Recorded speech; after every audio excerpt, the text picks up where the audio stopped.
Yo, what's up everyone? Silver Slayer, welcome back for another video. Today I'm going to be talking about the real value of silver.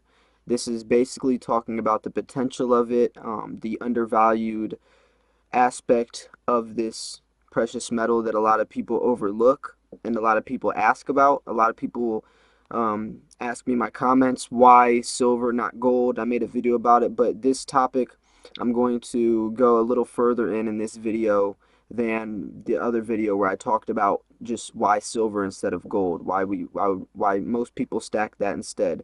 In one of my points in that video, I talked about the undervalued aspect of silver, so I want to go further into that for you guys to show you guys and explain why I feel and so many others feel that silver is such an undervalued metal. So first off, I just want to talk about the intrinsic value that silver has compared to, let's say, the dollar. So intrinsic value is something that has value within itself, which deems it always valuable no matter what the government deems the price as, whatever spot price as, whatever it's selling as on eBay. The metal has value within itself, which is valuable. So 1 ounce of silver is always going to have 1 ounce of silver in it, which makes that valuable no matter what spot price is, no matter who says that coin is worth what. It always has 1 ounce of silver, which is valuable itself and has been valuable for thousands upon thousands of years as a means of trade, a means of currency.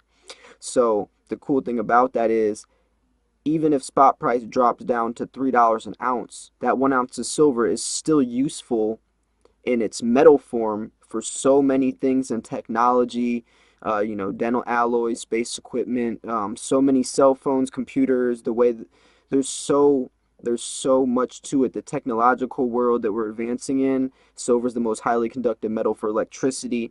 So that's valuable, not only just trading at spot price for the markets, but for the actual uses of this metal. So the intrinsic value of silver is extremely high. Supply versus demand. So when we talk about supply versus demand, a low supply and a high demand shoots the price up. Silver comes out of the ground 9-to-1 compared to gold. Gold is around $1,200 an ounce, average over the years, maybe $1,300. But silver is usually only around $15 to $23 an ounce. So that ratio is around 70-to-1, even though it comes out of the ground 9-to-1. So the gold to silver ratio is extremely out of whack. The past ratio, it used to be around 12-to-1, then it got to around 30-to-1 over the years. Now it's around 70-to-1, which is extremely high, where gold doesn't perform any better than silver unless you're talking about maybe the malleability of it. But when you're looking at the uses for it, especially for the electronics, gold is more for jewelry, more for coins, more for fashion, that type of thing. But silver's a lot more useful in the actual day-to-day world, especially the way we're advancing in. And the thing is, a lot of silver gets lost. It doesn't get recovered out of these computers that we're scrapping, or the cell phones, stuff like that. So we're losing a lot of silver where a lot of gold is being recovered. A lot of people melt their jewelry down. People even scrap gold out of cell phones. I used to do it myself, actually. So the thing is that it's coming out the ground 9-to-1, the ratio is 70-to-1, and we're losing a lot more silver than gold. So with the ratio like that, and the need, the supply, and the demand of silver, you can see over years what could happen. It can start becoming more valuable. The potential is there. The potential is definitely there. So another thing that I want to talk about is also the community. So there's a stacking community that we all share information, and a lot of people ask why there's not a gold community, and that is definitely, a lot of people, I made a video about this, I was kind of going over this, is I definitely think that people understand the potential silver has over gold, and that's why it's the silver stacking community. Especially because there's stuff like constitutional silver where there's almost like, it's not, people don't just buy silver to make a quick buck. People actually enjoy stacking the key dates, or even finding pre 1965 quarters, or collecting the Queen's Beast series, or the America the Beautiful set. Kookaburras, privies. There's a whole world like that. It's a lot more affordable than gold, and there's so many different options. Whether it's poured silver, if you've ever held a 10-ounce poured bar in your hand, you'll understand the effect it has, where you can never hold a 10-ounce gold bar in your hand, or if you did, it's not yours most likely. So there's a whole other spectrum to it where you can stack very diverse. There is potential in that. You can definitely also find a lot of different uses, and it's cool to hand down to your grandkids, whether you're treasure hunting, which I got into it. My grandpa would always give me some coins when I was a kid for Christmas, and it felt like treasure, and it is a piece of treasure. So I'm just planting that mind state of being able to preserve your wealth into a metal that's timeless to the dollar's deflation is definitely powerful. So when we're talking about, let's say I held $10,000 into the bank, and over 20 years I would barely make anything. If not, I would lose money from holding it in there. Where if I store my wealth in that $10,000 into silver, not only would I preserve my wealth, almost like in a time capsule, but I also have the potential of a lot of those coins gaining value. There's potential in that.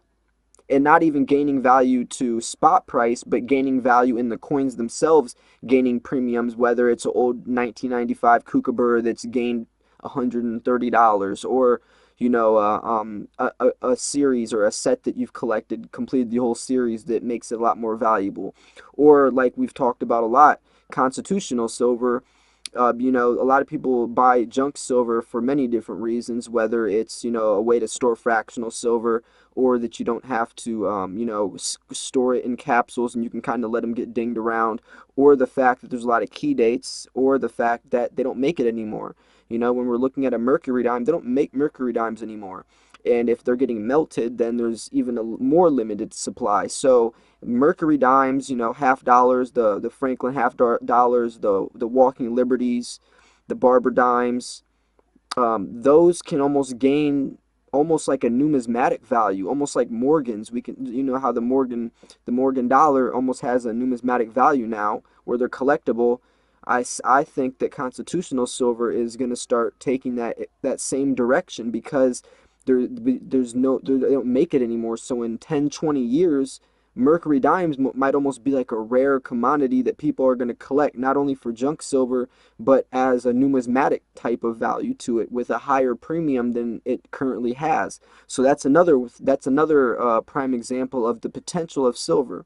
So just kind of recapping, I just want to talk about, so the dollar is definitely losing its purchasing power. It's lost 98% of its value due to hyperinflation, rapidly pumping out these dollars, losing its purchasing power, with no ends to a mean to fix this problem. We're $21 trillion in debt, rapidly growing, and silver is definitely a way to preserve your wealth in times capsule, to store and make sure that your money isn't also deemed basically worthless, or falling quickly worthless to this same economic or financial system. So if you want to be able to ensure that your wealth is preserved, you would invest into a metal like silver. And silver, more as for the several references, the several points that I talked about in this video. It's always best to diversify into other assets like gold. Gold is a very great way to store a lot of wealth into a small space. A lot of people who have hundreds of ounces, it could be a pretty big burden to carry that all around or try to hide it. So gold is a better way. You could store large amounts of wealth into a small space, but that also could be dangerous as well. So, to each is your own. I definitely think, for the points I made, that silver is the better investment, but it's also very important to diversify as well. Not even to just gold or silver, maybe some copper, maybe even, going outside of the box and investing into different things like stock markets, real estate, whatever the case is. Diversification has always been key, and knowledge has always been power. But at the end of the day, just make sure you buy what you like, because no matter what that coin is worth at the end of the day, even if it loses all of its value, at least you still have that coin, and that's always been the safest way. So I made a video yesterday talking about the safest ways to stack silver if you guys want to check that out. Also, I have my merchandise that just dropped. The Slayer collection. It's the first edition. So yeah, guys, I would love to hear your points. Make sure to give this video a thumbs up if you enjoyed it. This was Silver Slayer, and I'll see you guys soon. Peace.